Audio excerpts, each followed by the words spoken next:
Everybody, welcome back to our little video redaction of our local precept classes. We're going through 2 Kings 23 and 24, 2 Chronicles 36. We've done this with a couple of videos. And so if you're watching these over a period of days, go back and reread this, okay? Look at what's going on with the passage. Again, sometimes it gets a little confusing because it's bad enough that we don't understand all these names sometimes. They're not very familiar to our ear. But quite often these kings would have 2, 3 different names. And so we're speaking of Jehoiakim, Eliakim, same guy. He was one of Josiah's sons. He became king in 609 BC, and he's 25 years of age. And he was made king by Pharaoh Necho. Necho changed his name to Jehoiakim. He was an evil man, and he reigned 11 years. The fact that Pharaoh made him king and changed his name showed that he was under the dominion of Pharaoh. And so we looked at several different passages. Now remember, a lot of the prophetic things like Jeremiah are not chronological in order. So in Jeremiah 22, some things were said about him, that they would not lament for him, that he would be dragged off, thrown out of the gate, have donkey's burial. He would suffer shame, humiliation due to his wickedness. Now Jeremiah comes along, and the Lord told him to go and speak a word to the people and speak a word to the king. So Jeremiah went to the temple and he prophesied, and he said, y'all need to repent. He said, otherwise this temple is going to become like Shiloh, which was the original place where the people worship God in the promised land. And the Lord said, I'm going to destroy it like I did that.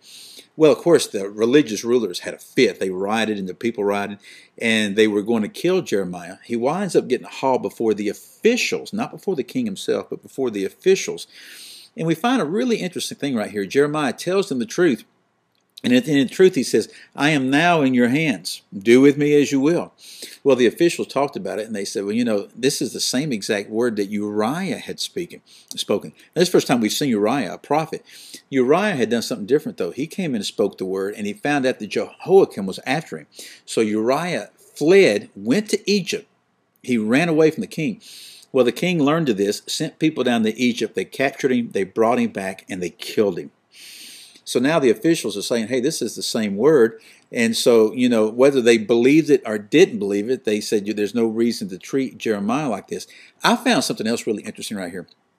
Jeremiah completely and totally depended upon the Lord. And he said, you know what? I'm in your hands. Do with me as you may. And he was spared. Uriah tried to expedite his own rescue out of this thing. And I think there's a principle for us to see right here. Now, there's times when the Lord tells us to flee to Egypt. There's no doubt. Okay. But the natural tendency of man is to go back to Egypt. In other words, go back to the sin, go back to the things we were into. And so we would do well to pay some heed right here. And then we see in Jeremiah 36 that Jeremiah couldn't go into the temple because of this, okay, because of this encounter. And so he had a word from the Lord, so he sent Barak, who was his scribe, with the word of the Lord. And they read this word. He read it in the 4th year, and he read it in the 5th year of Jehoiakim. Well, in the 5th year, Barak and the scroll were taken to officials because people had been talking. And so the officials listened to these words, and they said, we better take this before the king. And so they told Barak and Jeremiah to hide.